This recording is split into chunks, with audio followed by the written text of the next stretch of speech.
So Daniel Medin is an editor and professor of comparative literature at the University of Paris. Daniel will be in conversation with Josh Cohen, who was born in 1980 in Atlantic City. His books include the novels Reuben King's Book of Numbers, Wits, A Heaven of Others, Candanza for the Shine Violin Concerto, the short fiction collection Four New Messages, and the non-fiction collection Attention, Dispatches from a Land of Distraction. In 2017, he won Granta's Best Young American Novelist Award. Daniel and Josh, thank you so much for being with us this evening at the American Library of Paris. Thanks so much, Lois. Good evening. It's an enormous pleasure. It feels quite special to be here in person with Joshua Cohen tonight. I want to express my gratitude before we get started to some of the event's co-sponsors who helped to make this possible. Dan and Mary at the Center for Writers and Translators at the American University of Paris, Stephen Kendra at the Center for Critical Democracy Studies, also at the American University of Paris, Carlos Ellis at the American Library, and grand merci to Joaquin Rasset for bringing him over and making this happen. Joshua Cohen, as many of you probably know already, is one of the most exhilarating authors working in English today. He's a master of numerous forms: criticism, reportage, short story, novels short, and novels not so short. We're here tonight to discuss the Netanyahus, his latest work of fiction, and probably the funniest and most thought-provoking novel I read in 2021. To prime the pump, I think we will have copies for sale after the event. Can't tell you which language, but they'll be there. Yeah, so maybe just before we get started talking about the book, we kind of rehearsed this a little earlier, but this is your first time back in Paris in a couple of years since moving teams, I take it, right? It's my first time anywhere, feels like a very, very long time. Yeah. And I went back to New York for the first time in 2 years in August, and I was really struck by how much had changed at the surface level, not just anecdotally, but it was visibly a city transformed. And a friend of mine said, yeah, well, I mean, it was actually worse earlier this summer, and it was even worse than that in the spring, and maybe things will improve. I haven't been there since August. When I speak of change, I mean that, you know, businesses closed everywhere, the subway empty, and then every New Yorker I knew seemed depressed. Actually, I'm not sure if that was that much different from before. But how are things over there? Have they changed much since August? Well, before I get to the really happy part of things, I want to say thank you to all of you for being here, to Joachim, to you, Daniel, to the library, and to everyone who came out. I really have a very mixed feeling about it. Offends my democratic impulses to not wear a mask and watch people wearing masks. I feel really, like, I know it means nothing to say I feel really bad about it. You know, if you want me to wear a mask, I'll do it, and it'll sound like, you know, Charlie Brown's mother, you know. But such is the world we live in. It's also, you know, this is also the brightest lit reading I've probably ever done. So it's not just marked by the masks. Okay, how is New York? I don't know how much of New York is on Zoom right now. They can let me know. I've been checking in the last little bit. You know, you would never get people to show their QR codes to be scannable to enter a library. You know, it's part of, you know, in my opinion, what makes America dysfunctional, but also what makes America, to quote our last president, great. Already, not again, but great. It's a deeply libertarian impulse that if you can find out what the rules are, then you can disobey them. The difficulty is finding out what you're disobeying. So you kind of begin with the idea that disobedience to maybe your imagined rules, and you know, and then you start projecting, and then we can get into a whole conversation about American politics from there. But how is New York? New York is fine. You know, you found out who had money, because you know they suddenly had second homes in Connecticut or Long Island. they go upstate, and they leave the city for the people who, like cities, like drinking. I think it's going to be more, just in my very, very brief kind of looking around the streets here and spent time in London recently, and have been spent some time in Israel when they opened up again. It's going to be far more, there's gonna be a lot more change in New York than anywhere else. Like it's going to be a real change, not just in the geography of the city and neighborhoods. It's going to be a lot of change about how,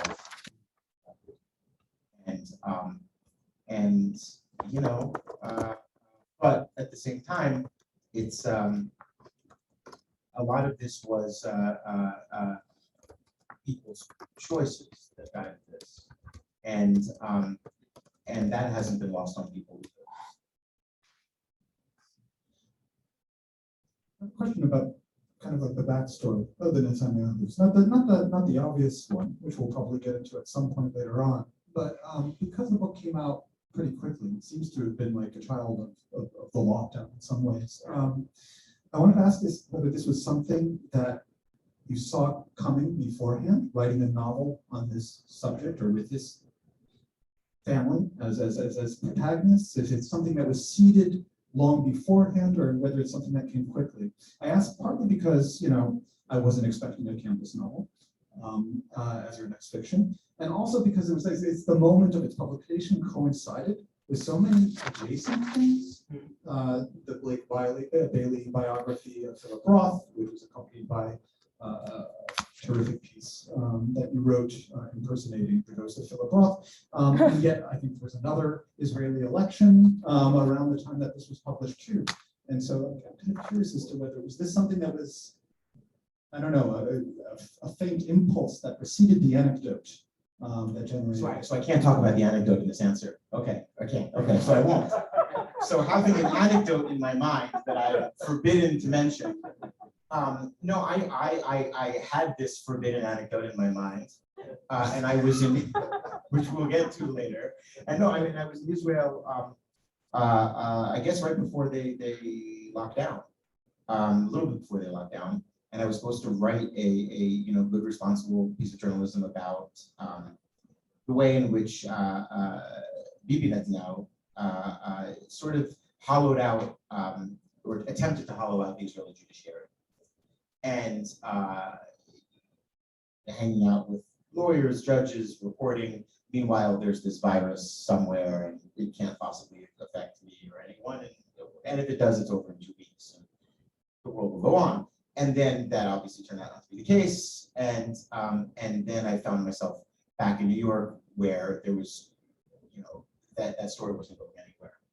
And so I found myself kind of in the early days of the first lockdown in New York, doing the two dumbest things. I did a lot of dumb things with it, but like the two dumbest things I could really think of, which was one, write a campus novel, and two, write a historical novel. Like a historical campus novel is, if you had told me 2 years ago that I was going to write a historical campus novel, I'd just fuck off. I mean, it's insane. It's just, I hated college. I hate novels about college. Historical fiction tends to seem to me to be, on one hand, when it's something that's on the screen, it's just costume design and what kind of good cars you can get. It's like and in a way, it's like it tends toward who wins the Oscar for costume design or for set design and what they got wrong. That pillbox hat didn't come out that year. It was only available a year and a half later. And it becomes a sort of historical fashion trivia maybe. And at least that's why I read a lot of historical fiction, because one tries in historical fiction. I mean, most historical fiction that I've read, it tends to try and get those details right. What are they wearing and what are they driving? Not necessarily how are they thinking, because I have the idea that if you try to actually portray how people thought in a certain era, it would be these books would be far stranger, and then they'd be far more, I guess the contemporary word is problematic, right? But so I found myself writing a historical campus novel. And I think it was in large part a response to people saying, how can we write about the present? How can we, the world is falling apart, this sort of sky is falling kind of stuff. And I was thinking, 1959, 1960 doesn't sound that bad. And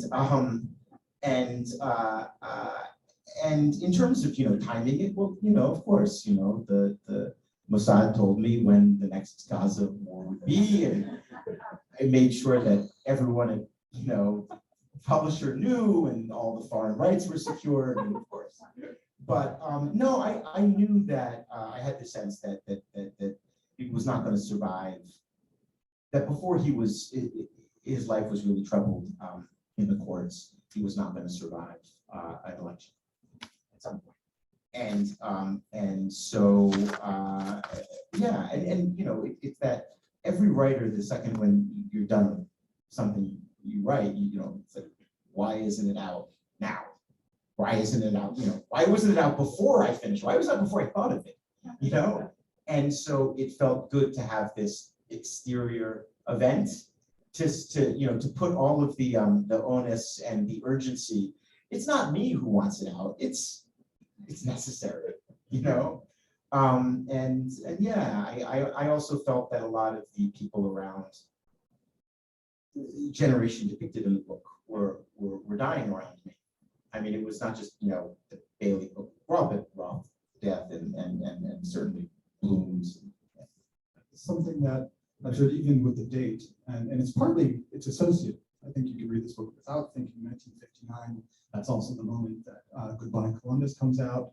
That there's an interesting mirror in the novel as you read it, because I wouldn't call it an homage, and in some ways it isn't really a historical novel, and it isn't really a campus novel because it's oriented elsewhere. I think those aspects are there, but it's a distorted mirror, and it's about the only way I could do that. Yeah, I mean, like a part of me was saying, how do I write a book about 21st century identity concerns, about identity politics, about how liberalism became a dirty word in a way, and how do I take those campus politics and write a 1959 campus novel about them? In 1959, Philip Roth was not going to write. I mean, no one was going to write a book about the various strains of Zionism, which ones triumphed and which ones didn't, and no one was also going to write a book about Jews at the forefront of civil rights, and that the kind of end of the Jewish quota moment going into the desegregation moment. That wasn't what was going to be written then.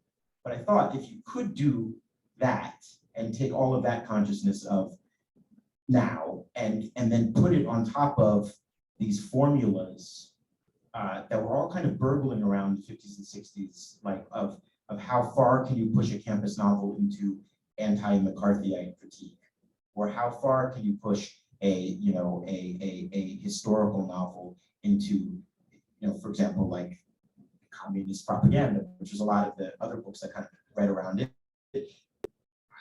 That was my experiment.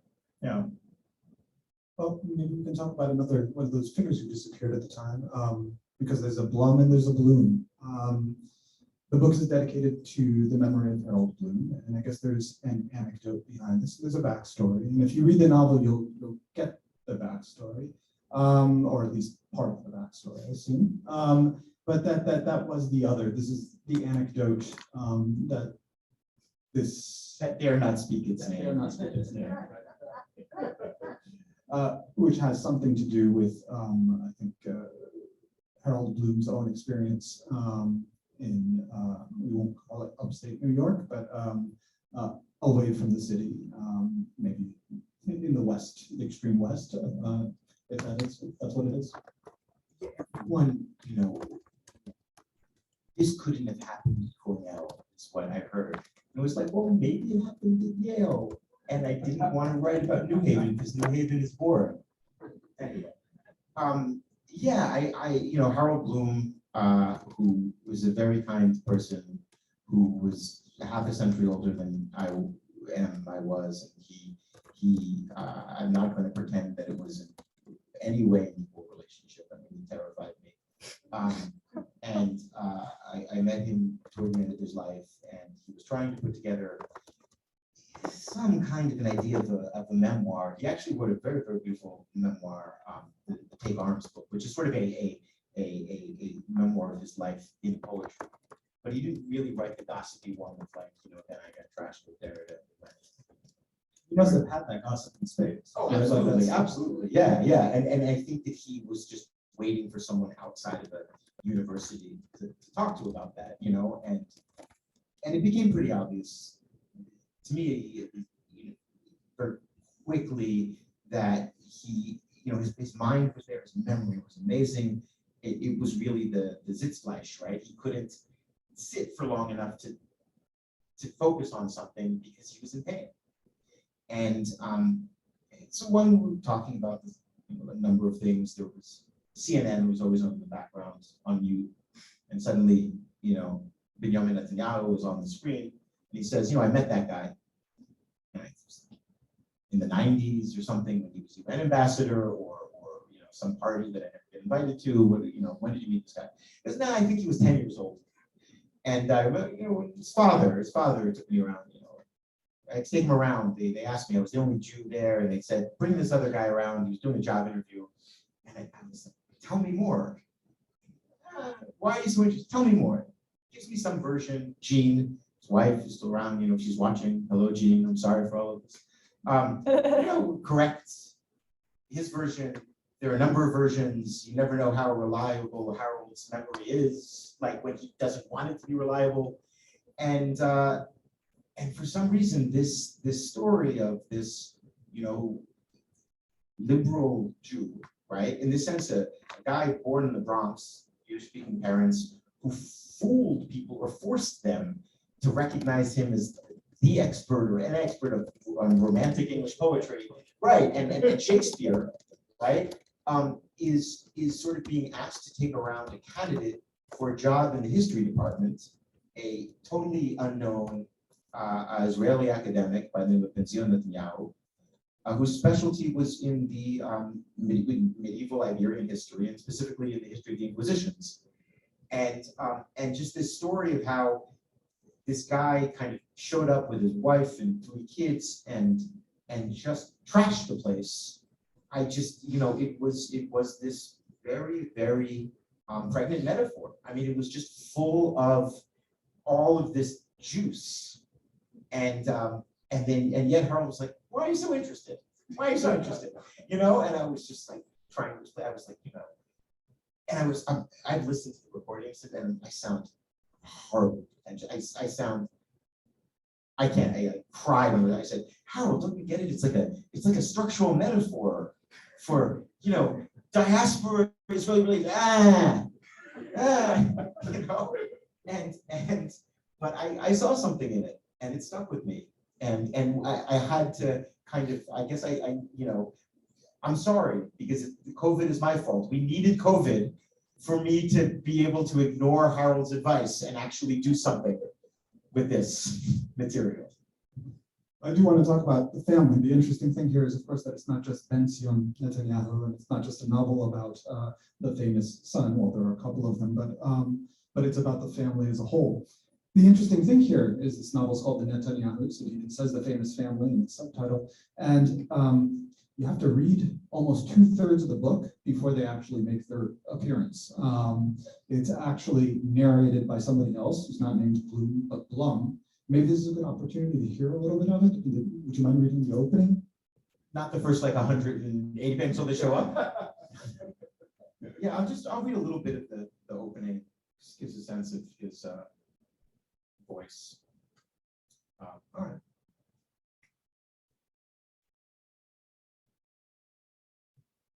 My name is Ruben Blum, and I'm an historian. Soon enough, though, I guess I'll be historical, by which I mean I'll die and become history myself, in a rare type of transformation traditionally reserved for the purer scholars. Lawyers die and don't become the law. Doctors die and don't turn into medicine. But biology and chemistry professors pass away and decompose into biology and chemistry. They mineralize into geology. They disperse into their science, just as surely as mathematicians become statistics. The same process holds true for us historians. In my experience, we're the only ones in the humanities for whom this holds true. The only ones who become what we study. We age, we yellow, we go wrinkled and brittle along with our materials until our lives subside into the past to become the very substance of time. Or maybe that's just the Jew in me talking. Guys believe in the word becoming flesh, but Jews believe in the flesh becoming word, a more natural, rational incarnation. By way of further introduction, I will now quote a remark made to me by the who shall remain nameless then president of the American Historical Association when I met him at a symposium back in my student days just after the Second World War. Ah, he said, limply pressing my hand. Blum, did you say? A Jewish historian?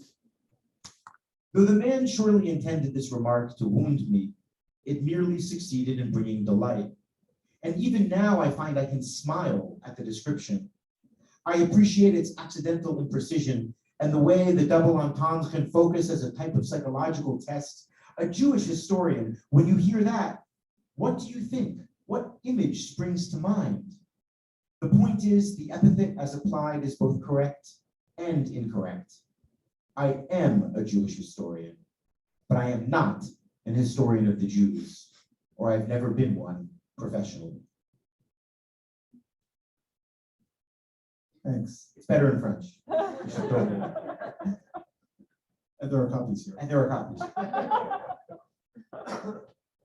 It's interesting because as things get started, the territory seems familiar from different cinematic or literary adaptations of the time period in terms of assimilation and its discontents. I think it's pretty masterful the way that, in this case, Blum himself, who is speaking here, is quite cool and dry, and has moved his family out of New York City, where they're being raised, and he's been hired as the first Jewish faculty member there.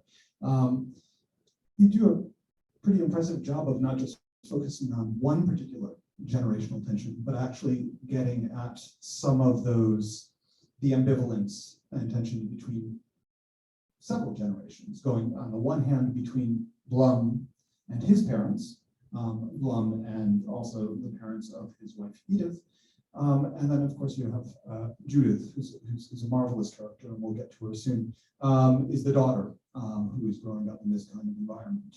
And on the one hand, it seems to reprise some of the themes like that we've seen elsewhere. On the other hand, as I said, it seems like the orientation of the novel is elsewhere, so it's never an invitation, and it never resembles anything that you've quite encountered, and it's full of surprises in terms of the way that the revolts and manifest and occur over the course of the novel.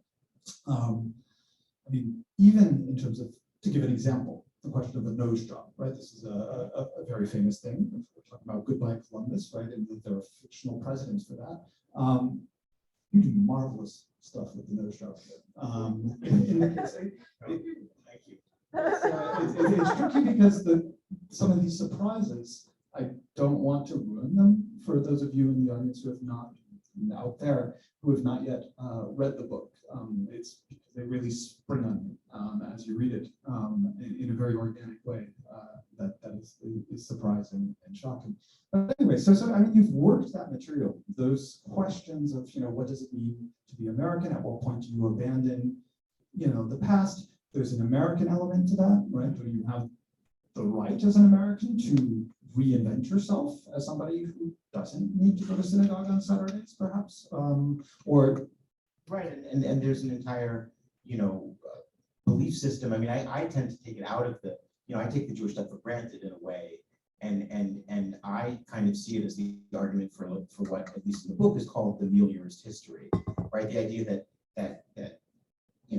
history is constantly improving, that the arc of the moral universe bends toward justice, and that, though there are problems, right, with every, generation, they become less problematic. And that, I think there's a line in the book that if every country became more like America and America kept on being more like itself, right? This is the recipe for, in Blum's view, right, a constantly spreading democratization and liberalization that no one can refuse, right? And that's the argument. It's the New Deal baby, a Depression baby argument, really, in my mind, writ large. Yeah, although it has its roots also in Europe in the 19th century, this progressive vision of an improving rational world, or maybe actually the roots are probably in the Enlightenment. In any case, somebody is going to crash that party, and his name is Netanyahu, and he's the elder Netanyahu, and maybe this is a good moment to mention him. I just wanted to ask you a question because in the opening passage you make this reference to the Jewish historian and the double entendre there, and well, it occurred to me a little bit in the opening, and then later on at the lecture. Basically, Benzion Netanyahu, as he's mentioned, is historian of the Inquisition, is invited to give a job talk.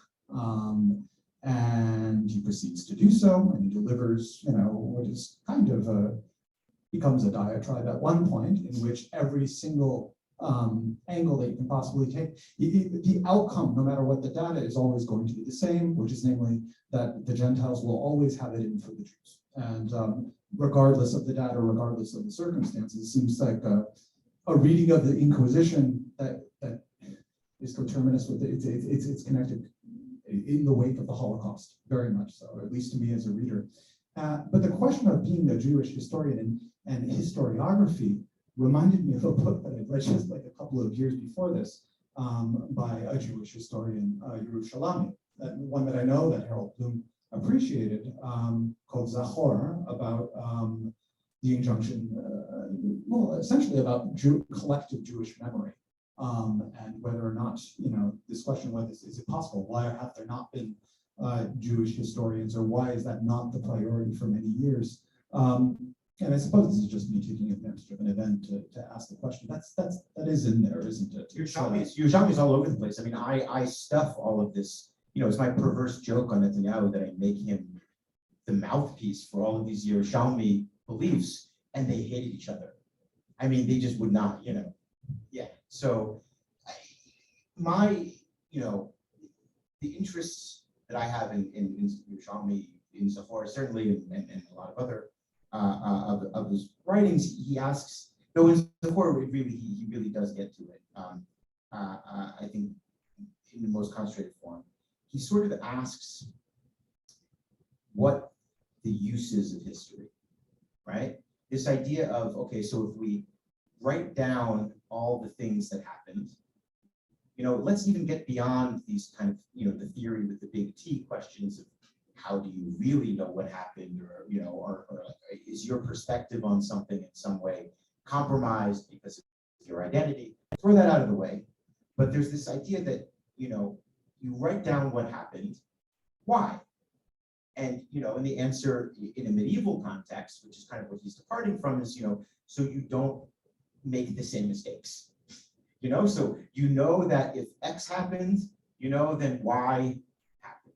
You understand these patterns, and from those patterns, you can better interpret the present, right? And so that history was something that rulers who ordered the history, someone must write me history, right? Who ordered the history, they should take an interest in society, should take an interest in it, but it really is something that should interest power, because it allows power to better navigate the present. And so then it's Yerushalmi's proposal that from a Jewish standpoint, though not exclusively a Jewish standpoint, because he cites some other examples as well, that history doesn't exist. That because it was never necessary for governance, because there was no self-governance. There is this notion that time instead is patternized to resemble eternity, right? The same calendar recurs every year with the same holidays. So you have Passover, Pesach every year, and every year you were supposed to remember what it felt like to leave Mitzrayim, to leave Egypt, right? Every week there was a Sabbath, right? Every seventh day there was a Sabbath. Every 7th year, your fields laid fallow, and there was a sense this recurring calendar that dramatized the patternized struggle of your people. And why that was important, these stories, these narratives, was because it told people what to expect of the world and how to behave, right? It made people, regular people, not rulers, but regular people, more conditioned to their fate.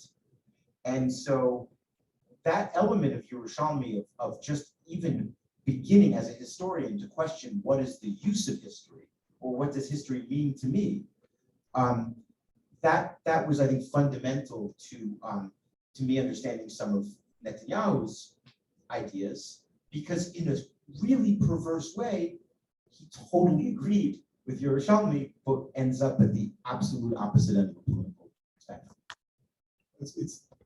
I had trouble while reading the book, knowing only the most superficial things, knowing more about the son, the former prime minister, Benjamin Netanyahu, than about Benzion and his work and research. It was a bit of I could not tell how much of the research, to the extent to which it was representative of his worldview. I mean, what's very clear, and this is that on the one hand, I wouldn't call this a novel of ideas, because that's a kind of genre and that has a kind of approach, but the ideas are circulating throughout the novels. Interestingly enough, even when they're mixing in ways that the historical figures wouldn't have approved of themselves. And I wanted to give a little flavor of the way that that's actually happening in the fiction. At the risk of that, at the same time, I feel like I have to correct the risk that one might perceive of the conversations and the scenes in the book as being, kind of these mouthpieces. Well, there's a lot of talking, it's true. There's a lot of talking, but there's a lot of acting too, and there's a lot of body comedy as well. And there is the Netanyahu family as well. Now, the father, Benzion, is there to give the job talk, but he arrives unannounced with his family in tow. And basically, every single one of them is, well, to say a character feels like understatement, right? Like it's completely over the top. They're all good, man. They're just hanging out. Yeah, I mean, I think there should be a little, unless this is a room of Benzion Netanyahu experts, in which case, good. Really quick and completely not doing service to the guy's madness. He was born in Warsaw. His father, Natan Miłkowski, is this sort of itinerant rabbi who's raising funds for the Yishuv, for the settlement of Palestine, the Jewish settlement of Palestine, and he moves to mandatory Palestine and goes to school there. His father's largely absent. He's one of the very early graduating classes of Hebrew University, right from the beginning of the university. And I guess in American terms, we would say, the immigrants took his jobs. Except in this case, the immigrants were refugees from Europe who were history professors of Friedrich Wilhelm, some from Sorbonne, who were fleeing Europe. And, essentially what could a young Palestinian Jew who doesn't have a PhD yet, how could he hope to compete to teach medieval history against people who had already been doing it with track records for 20, 30 years, who have no money and will work for absolutely no money, And whether that turns him political even more, that's up for grabs. But he ends up becoming sort of a editorialist, a newspaper writer for periodicals affiliated with Vladimir Jabotinsky's revisionist movement, which basically views anyone who collaborates with the British government as sort of a concessionist, kind of a bootlicker. You can't wait for Britain to give you a country, you got to just take it, right? That's the Jabotinsky kind of view. And Jabotinsky, for being such a beautiful figure like that, is expelled from mandatory Palestine. He's not allowed to be there anymore. And after setting off a bomb in Hebrew University, with his brother, Benzion Netanyahu doesn't really find a warm welcome there. It's hard to get a job in a place that you could try to blow up. So he ends up in Philadelphia. Right. So during the most the most important decade, 2 decades of Jewish history, of all of Jewish history, right? He's not being murdered in Europe, and he's not founding a country. He is in New York, Long Island, and suburban Philadelphia, where he's completing his doctorate at a small rabbinical seminary called Dropsy, not even making this up, which is currently, the building is part of the University of Pennsylvania now. And then he put himself out on the job market while he had to watch all of his old adversaries, all of the labor Zionists, the Ben-Gurions, the Chaim Weizmanns of this world, lead a country, and he's just sitting there in Cheltenham, Pennsylvania, just seething with rage and resentment, thinking, that could have been me, that could have been me. And his 3 sons, Yoni, the eldest, who was sort of this, became a national hero and a martyr after he died in the raid in Entebbe in 1976, freeing the hostages from the Air France flight, right? And then the second son, Bibi, who after his brother's death really becomes the firstborn on whom all this expectation devolves, and the youngest, Ido, who thankfully hasn't sued me yet, who is a radiologist and the most sympathetic one. Yeah, he writes plays that tend to get produced in countries that do weapons deals with Israel. I mentioned the novel. In the novel, yes. Seven. So these ideas are circulating in there. At the same time, I think you named this, there's a site there called Fredonia Hall. There's this Marx Brothers is in this as well, both in the way that the characters respond, react, and then just absolutely trash the pieties of Blum's liberalism, and throw him for a loop because of it. I mean, I don't want to give the impression that these are just they definitely trashed the place, but they would say, well, the place deserves to be trashed, and there's certainly a part of me that agrees with them. I mean, in many ways, that's why I don't read this really as this as a diaspora versus Zionism book. I read this as a liberal democratic book versus people who say in times of crises you can only trust your own, right? And the ethno-nationalists and the ethno-nationalists who say this democratic talk is interesting, but when shit hits the fan, you need to be with be with the ones you love or love the one you're with, right? But in a way, and that's what Benzion says to Blum at one point, right? If we're in a war, I will take a bullet for you. Right. I might not like you, but it's my, that's my duty to you, right? And it's not created by a state. There's no social contract involved. It's something that predates concepts of social contract or cultural norms. And and in many ways, it's there's an element in the lecture that is actually taken from translation mine of one of Benzion Netanyahu's pieces, one of his essays.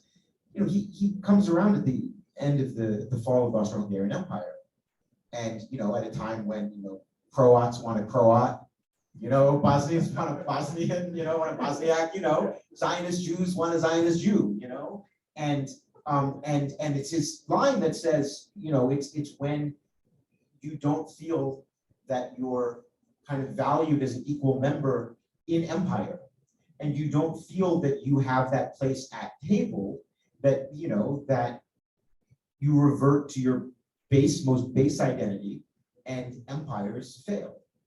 And it's his prediction in the book, which is then my fictionalism, that this will happen to the US. Yeah, the past. It's not even past, right? And so much of those seeds of the present you can see throughout this novel. I think it's also interesting too in the way that it does continue in a certain way. what you had kind of integrated into Moving Kings, which had surprised me so much, which is to say the relationship between Israelis and American Jews, that kind of like triangular relationship. And in this book, what's surprising is the depth of those relationships. It's not something that just emerges in the 90s, but that there is the historical, there's a story. There's a story that can be traced, and you can follow the thread, and it leads to the present. Yeah, I mean, and in many ways, it's also a, I mean, I was thinking about these forms, you know, I was saying earlier that I was like, you know, telling, it's a metaphor, right? And you know, there, like every culture has this, you know, fable. You go back far enough, this folk tale where, you know, someone is exiled from the kingdom, and then their son comes back and becomes the king. You know, and you read these like folk tales, and you're like, oh, that sounds good for the kid, you know, whatever, you know. But then you realize, like, oh, you see it. Actually, like this is actually that folk tale become real, and there are all of these elements to it that that in a way are overlaid on top in order for us not to see the elemental power in it. You know, we can look at it as a kind of Freudian like return of the repressed. You know, we can think about it in terms of realpolitik of like, you know, you can never truly make an enemy because that enemy will always come. You know, you have to find a way to always bring an enemy over to your side or to compromise with them, because to refuse to compromise means that you, like, it will be taken from you, right? But any way that you want to look at this, it still comes back down to this, what I feel is a very elemental, almost biblical story, that then you realize, oh, well, you know, we lived through this, you know, and it's sort of shocking to me that we did, and it was right there. And while it was going on, it was never anything that that I noticed. We're going to be taking questions in a moment. Before that, though, I just, again, a bit of a tease to try to encourage those of you who don't have the book yet to pick it up. And this gives me the opportunity to tell you something else that I appreciated about it. It's a self-enclosed novel, and the story that we've been describing, it takes up, you know, all but maybe 4 or 5 pages of the book. And I have to say that, like, the first time I was reading this, I was like, okay, this is a good ending. This is a good ending. Okay, and then there's this afterward. And I think it's absolutely extraordinary, Josh. I mean, it's a 4-page afterword that forces you to reevaluate. It doesn't force you. You reevaluate the entire novel that you've read. It becomes formally even more adventurous as a result of that.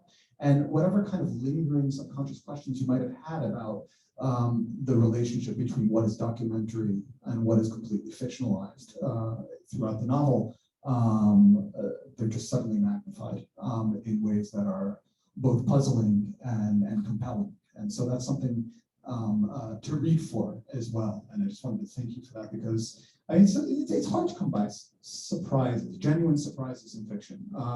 Craftsmanship, it's out there. But to actually be constantly taken aback, and then it is also to have a vision suddenly so transformed. I mean, you're making it sound so good, man. But I appreciate it. But it's a pitch. But I know, I hear it. I mean, like this is exactly what it was from, right? It was like in the early days of just being locked down, and I was like, ah, shit, I can't wait more than 10 hours. I'm gonna lose my mind. So I start watching things, and it's not good when I start watching things. It's bad. Like I can't start doing that. And because I'm the kind of person where you put on a movie and it says, or a show or whatever, and it says, you know, I was like, I'm gonna watch what all these people are talking about, put it on. And then it says, you know, based on a true story, you know, or based on real events or something, always in the title card. And I'm the person who, like, the second I see that, I have to stop the thing. And then immediately, like, I'm just online, and I'm just like, and I need to like 4.5 hours later, when I emerge from like the fact hole, I'm like, all right, I now know enough to appreciate this very bad work of art. So like, I can tell where they distort, you know, I feel like I need to know.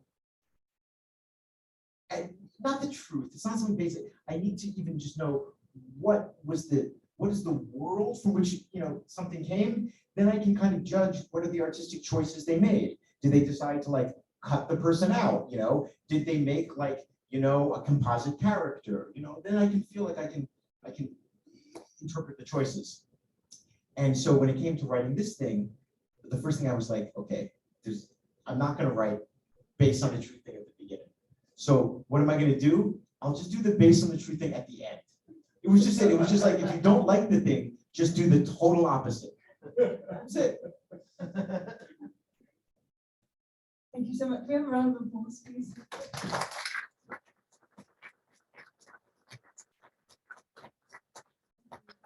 Are there any questions? Yes. Thank you for coming and thank you for the talk. It sounds fabulous. I have to read it. I have to admit. It won't be in French. But anyway, I think you haven't perhaps addressed so much the kind of the elephant in the room, which is Bibi, more than because he's so present in everyone's mind, as opposed to father probably. And I'm just thinking whether you could talk a little more about him and his role, and also how you navigate. I mean, because there's probably little doubt that he's been the awful prime minister, total disaster for Israel, Palestine, for everyone, many ways, many years as well. So I mean, how did you navigate not or avoiding exonerating him in a way, and avoiding making him too human, because he is a deeply problematic figure. Now he's probably going to, if not go to jail, then whatever. And get a consultancy job that pays a few $1 million a year. Well, totally clear. But still, I mean, how do you navigate that thing that he's such a divisive and problematic figure, and you put him into a somewhat narrative and very humorful, grotesque comedy setting? I mean, well, two things. First of all, he's 10 years old in the book. His real only scene of action, I won't give one away, is he flicks his little brother's penis. When his brother's getting his diaper changed, he just flicks his penis. So, it's not the greatest thing to do. I'm not interested in exonerating anyone or condemning anyone, frankly. I don't think, I increasingly believe that we are the sum of the choices that we make, and yet the mechanism by which we make those choices is really deep in our backgrounds. It really comes from childhood. It comes from generational patterns, and in a way, to say Bibi this or Bibi that is to let a lot of other things off a hook, and I don't mean a hook like I'm blaming anything. It's to leave a lot of things unexamined. It's to leave a lot of appetites, impulses, ideologies, completely unexamined. How I would deal with Bibi is the way that you would deal with really any narcissist, which is you don't really mention them, and you kind of say, oh yeah, you're fine, but who was really great? Your dad. And not to spoil too many things, but who gets to have sex in the book? Your older brother. So it's like, in a way, that's how I would like to position it. And frankly, that's what I actually believe to be true. If I have the sympathy that I have I have a lot more sympathy for Benzion Netanyahu than I do for his son, for Benjamin Netanyahu. But the sympathy that I do have for Bibi is the sympathy of, losing an idolized older brother who was supposed to be the kind of the true dream of the father, right? And then suddenly to be like, okay, well, I guess this one's dead. What are you going to live up to? And he couldn't possibly live up to this, war hero in a way, right? But to write that character who feels insufficient and has to overact and exaggerate because he feels insufficient is really just another picture of his father. Did the same thing. And And yeah, I feel like there's so many books about Bibi, but there's, not much. Even in the biographies of Bibi Netanyahu, his father takes up 12 pages, 10 pages, and they say like noted medieval historian. Meanwhile, like how many of those people read the Origins of the Inquisition in 15th century Spain? That's like 1,000 pages long. So I don't know. We have 2 questions on Zoom, both Daniel Medin. There is the Daniel Medin on Zoom. You've been hacked. I think it might be my mom. And somebody called Alan Heaven Rich. Both want to know if you've heard from the Netanyahu family. Like they call me up and say, no. Or have they reacted? Did they take any steps to vet the story? No, I mean, they're far too smart, or their lawyers are far too smart to do something than do something like that. I mean, that would just help me sell a lot of copies. I'm not lucky enough that they would, do that. I think, they certainly are aware. The book, I was in Israel. There was a lot of stuff in the newspaper. Has it been translated? Yes, yeah. It's and it's funny because it's translated into Hebrew, but it's not as Mishpacha Netanyahu, but as Ha Netanyahus, like transliterated, right? And with the last letter being, Zion, which is penis. So there's a lot of good juice in it, let's say, But yeah, they have other problems. This book's not going to set up in jail. You've got a lot of other problems, and frankly, the person who makes the most problems for the family in terms of where just makes the most noise is Yair, who's too stupid to read a book. So, yes. Any other questions in the room? Yes. A bit of admiration for your novel. I'm interested in. I was particularly struck by a section where you discuss revisionism and revisionist approaches to history.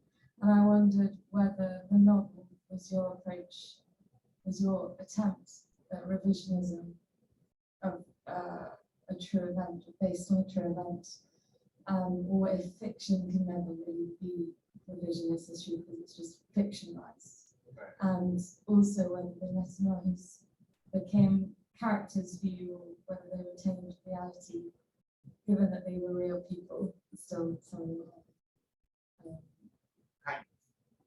Yeah. Well, one of them's still alive. Yeah, still alive. Yeah. I don't know if being alive constitutes personhood, but yeah, I'm with you. Yeah, I think the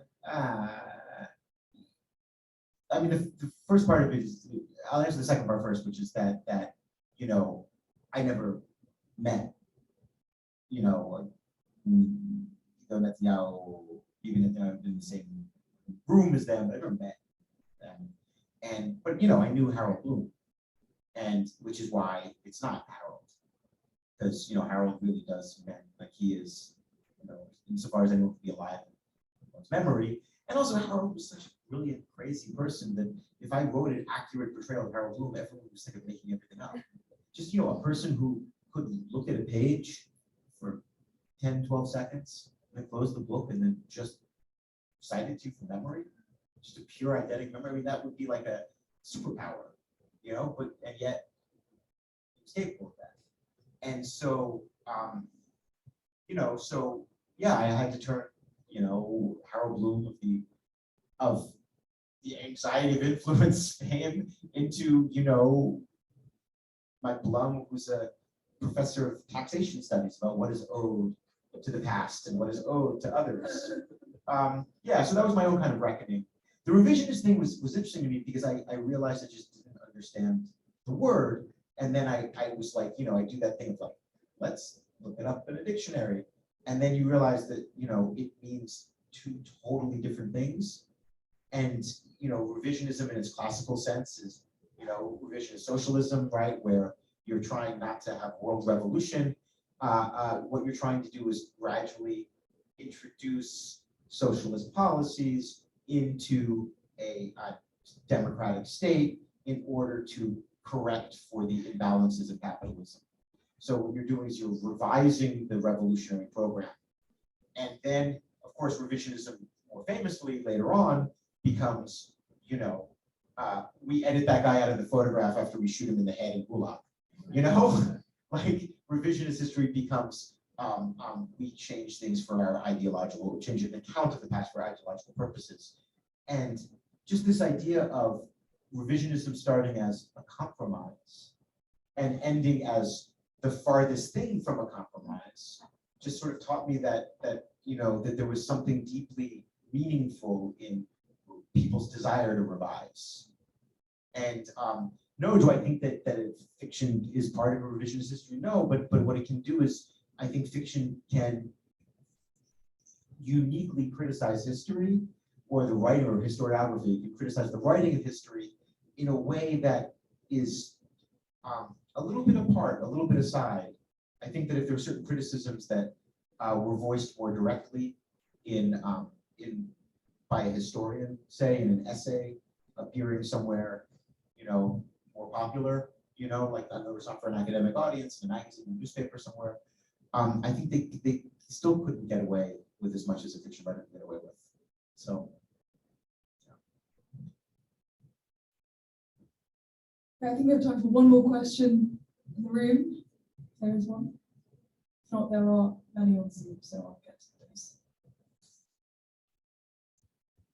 Okay, this is from Tom Pinecone, who asks, did you feel like it was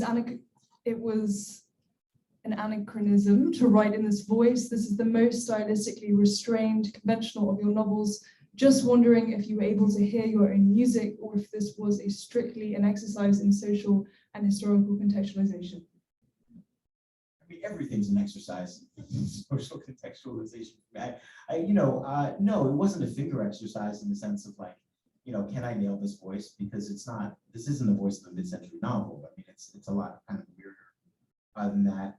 I don't know. I love that I've lived long enough that people are calling me conventional. Jesus, it's like, should I die already? Or like, you know, it feels good to just be conventional. 1 second, you know, and then they tear you apart. I feel like, you know, in a way, once that world was going, once those writers of that era were going, their concerns were under attack, and their worldview was in many ways made unacceptable, or at least called into question. You know, you could believe that anything is possible in this country because you're X, you know, you're a white guy, even though it's, you know, well, I think I'm a Jew, or you think that that basic equality and here's freedom of speech because you don't see how speech relates to power relations, or like the use of power relations in speech. Seeing all of these questionings of these fundamental tenets of these writers that I grew up with just really made me think, well, what if those guys wrote a book about those problems? You know, what if they had that historical foresight to understand that the cancellation police would come for them one day, and they were smart enough to take a time machine back to 1959, and they wrote the book against their future cancellation. I mean, that was very much the exercise in it. You know, instead, no, they wrote the books in the 50s that had them under suspicion. The books where they, you know, abused their power and fucked whatever moved, and you know, whatever, you know. But it was this idea of what if there was this actual moment where they felt that the liberal society they were living in was going to be under attack at some point in the future, and they were going to kind of write a almost corrective for the future, so that the future can kind of look back and feel still, of course, morally superior, but find within this tension not just these the oppositions we see that are generational now, right, or based on race, or based on gender, but what if they found that opposition within a very tiny people, who anyone else would say, oh, you guys are the same. I mean, yeah, sure, you speak Hebrew, whatever, you speak Yiddish, you speak English, like you live here, you know, but in the scheme of history, you two people are basically the same, but yet to see this same sort of liberal, illiberal tension play out in this very tiny world, that for me was animated the choice of style, and animated the choice of cliches or tropes that I'm trying to exploit. Yeah,